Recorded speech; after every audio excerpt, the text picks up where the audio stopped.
आज की 50 ताज़ा सबसे बड़ी खबरों के लिए सबसे पहले चैनल को सब्सक्राइब कर लें। इस वक्त राज्य के 72,000 सरकारी स्कूलों के लिए सबसे बड़ी खबर आ रही है। 5 रुपये वाला अंडा ढूंढते फिर रहे बिहार के सरकारी स्कूलों के शिक्षक। फेल होने पर रहता है डंडे का डर। सरकारी स्कूलों के लिए अंडा बना परेशानी का सबब। MDM योजना के तहत हफ्ते में एक दिन सभी बच्चों को खिलाना है अंडा। 5 रुपए में बच्चों को अंडा खिलाना हो रहा मुश्किल। बढ़ती ठंड में बढ़ गया अंडे का भाव। बिहार के सरकारी स्कूलों के शिक्षक परेशान हैं। वजह यह है कि उन्हें मिड डे मील में बच्चों को अंडा खिलाना है। सरकार एक बच्चे को अंडा खिलाने के लिए मात्र 5 रुपए दे रही है, लेकिन बाजार में इस रेट पर अंडा मिल ही नहीं रहा है। अंडा का मौसम शुरू होते ही अंडे की कीमत और बढ़ गई। अभी अंडा 7 रुपए से 8 रुपए तक बिक रहा है। अंडे वाले दिन बढ़ती जाती भीड़। सरकारी स्कूलों के बच्चे को मिड डे मील योजना तहत हफ्ते में एक दिन अंडा देना है। बच्चे अंडा मांग रहे हैं। हफ्ते के अन्य दिनों में स्कूल में कुछ बच्चे भी पहुंचते हैं, लेकिन अंडे वाले दिन स्कूलों में बच्चे की भीड़ बहुत बढ़ जाती है। ऐसे में शिक्षकों के सामने चुनौती खड़ी हो जाती है कि बच्चों को कैसे खिलाया जाए।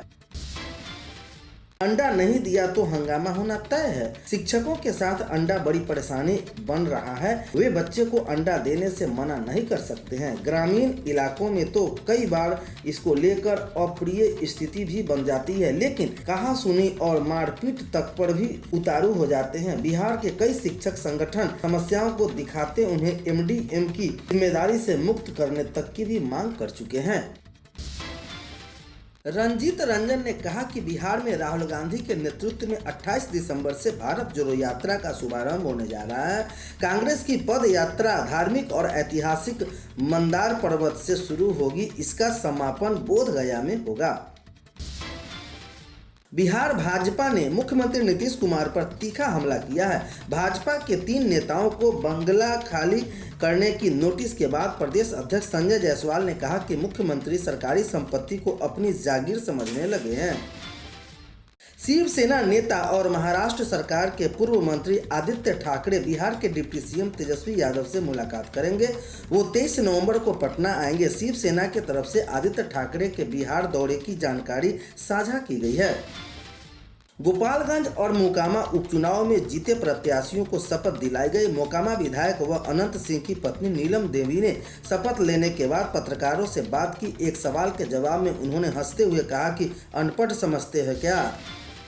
JDU पटना बीबी के केंद्रीय बीबी बनाने का मुद्दा जीवित रखेगा। पटना बीबी छात्र संघ के चुनाव में पार्टी की छात्र इकाई की जीत में यह कारगर रहा। इस संबंध में प्रतिक्रिया देते हुए JDU के राष्ट्रीय अध्यक्ष राजीव रंजन सिंह उर्फ ललन सिंह ने अहम बातें कही। पेंशन भोगियों को अब 396% महंगाई भत्ता मिलेगा। वित्त विभाग की ओर से अधिसूचना जारी कर दी गई है। पहले पेंशन भोगियों को महंगाई भत्ते के रूप में 381% भुगतान किया जाता था। बढ़ी हुई राशि का नगद भुगतान होगा। अगर आप ट्रेन में रिजर्वेशन नहीं करा सके हैं तो टिकट के लिए न तो कतार में लगने की ज़रूरत है और न ही अपना वक्त बर्बाद करने की। आप घर बैठे ही अपने लिए जनरल टिकट भी बुक कर सकते हैं। हिमालय के पहाड़ों से आती सर्द हवा। बिहार में भी ठंड बढ़ने लगी। राज्य में पछुआ हवा 10 किलोमीटर प्रति घंटा की रफ्तार से बह रही है। इसके कारण राज्य में 2 दिनों के अंदर ठंड बढ़ने की संभावना है। Life certificate in post office पेंशनरों के लिए शुरू हो गई पूरी तरह मुफ्त की ये सेवा। डाकघरों में बन रहा लाइफ सर्टिफिकेट इसके बगैर बंद हो सकती है आपकी पेंशन। चाहे तो घर बैठे ही बनवा सकते हैं जीवन प्रमाण पत्र। बिहार में अतिक्रमण के खिलाफ फिर से शुरू होगा बुलडोजर अभियान। अतिक्रमण हटाने में मकान गए तो मिलेगी जमीन। मुख्य सचिव ने संबंधित विभागों के वरिष्ठ अफसरों के साथ बैठक में साफ कर दी एक चीज। बिहार के अररिया जिले में पेट से लटकी मिली युवक की लाश के मामले में स्वजनों ने ससुराल वालों पर हत्या का आरोप लगाया। मामले में 9 लोगों को नामजद किया गया। मृतक के भाई ने ये आरोप लगाया है। यूपी पुलिस की मुठभेड़ में मारे गए बिहार के समस्तीपुर के रहने वाले 2 कुख्यात भाई 3 भाइयों का गिरोह बनता था। पुलिस को ही निशाना, एक भाई बचकर भाग निकला। वर्ष 2016 में नालंदा में दरोगा को गोली मारकर जख्मी कर दिया था। सर्दी के दस्तक के साथ ही पटना जू में जानवरों को मिलने वाले भोजन में भी बदलाव किया जा रहा है। ठंड के अनुसार अब जानवरों का खाने में मात्रा को कम या ज़्यादा किया जा रहा है। जहां चिंपांजी को शहद के साथ च्यवनप्राश देने की भी व्यवस्था की जा रही है। बिहार कर्मचारी चयन आयोग द्वारा जारी नोटिफिकेशन के अनुसार आवेदन के लिए न्यूनतम आयु 21 वर्ष तो वही अधिकतम आयु 37 वर्ष होनी चाहिए। इनके अतिरिक्त पिछड़ा वर्ग, अत्यंत पिछड़ा वर्ग और अनारक्षित वर्ग के महिलाओं को आयु में 3 साल की छूट मिलेगी।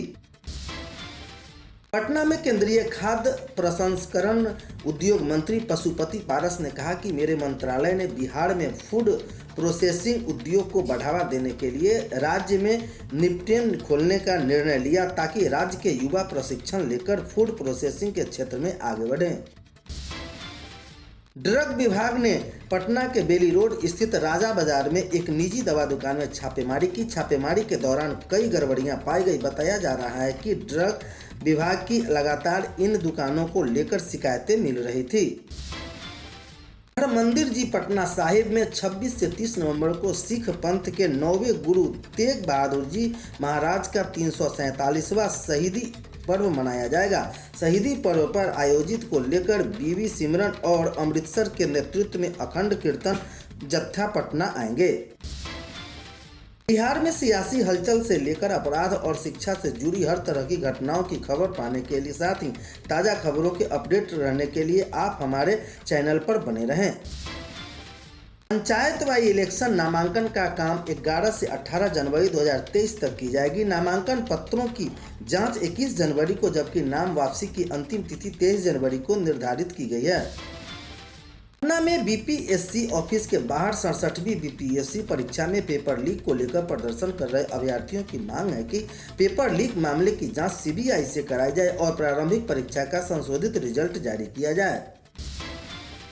बिहार विधानसभा के अध्यक्ष अवध बिहारी चौधरी ने बिहार विधानसभा के वाचनालय में 2 नवनिर्वाचित विधानसभा सदस्य कुसुम देवी और नीलम देवी को शपथ दिलाई। कुसुम देवी गोपालगंज सीट से तो नीलम देवी मोकामा सीट से जीत दर्ज कराई थी।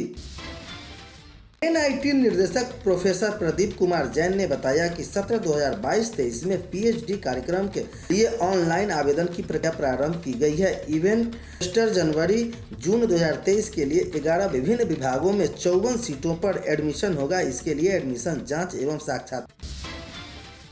पटना पुलिस ने हत्याकांड से शामिल आरोपित के यहां छापेमारी कर दौरान सैकड़ों गोलियों, 2 विदेशी राइफल व 1 एयर राइफल बरामद की। बताया जाता है कि बरामद सभी विदेशी हथियार को अपराधियों ने मोटी रकम देकर अवैध बालू की खनन व अन्य आपराधिक घटनाओं के अंजाम देने के लिए विदेश से मंगवाया गया था। जल जीवन हरियाली मिशन के तहत देश की अपनी ही तरफ पहली गंगा जल आपूर्ति योजना को उद्देश्य निर्मित विशाल जलाशय के बाहर मानसून महीनों में प्राप्त बाढ़ के पानी का भंडारण करना, दोनों शहरों के लोगों और पर्यटकों के घरों में आपूर्ति करने से पहले संग्रहित पानी को संसाधित किया जाएगा। बिहार में रोजगार के मुद्दे पर बीजेपी और राजद में जुबानी जंग छिड़ गई है। बीजेपी के प्रदेश अध्यक्ष संजय जायसवाल ने प्रेस कॉन्फ्रेंस कर महागठबंधन सरकार पर निशाना साधा। वहीं इस पर राजद के प्रवक्ता चित्तरंजन गगन ने पलटवार किया।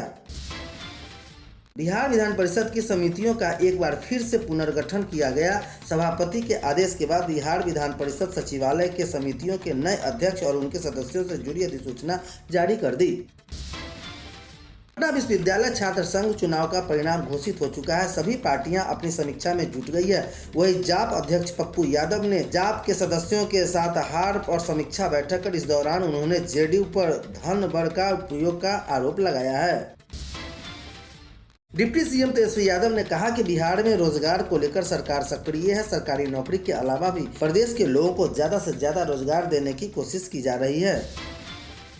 कोसी पूर्वांश परियोजना को लेकर मुख्यमंत्री नीतीश कुमार ने अधिकारियों के साथ समीक्षा बैठक की। इस दौरान उन्होंने कई निर्देश भी दिया। उन्होंने अधिकारियों से कहा कि नहीं होगी संसाधन की कमी, जल्द पूरा किया जाएगा काम। राजद के जनता दरबार में सुनवाई के दौरान मंत्रियों ने प्रत्येक आवेदन पर अपनी टिप जरूर लिखी। 100 में से करीब 70 से अधिक समस्याएं भूमि और राजस्व विभाग से जुड़ी थी। जमीन बंटवारा, उस पर कब्जा, नामांकन और दाखिल खारिज आदि से जुड़ी समस्याएं अधिक थी।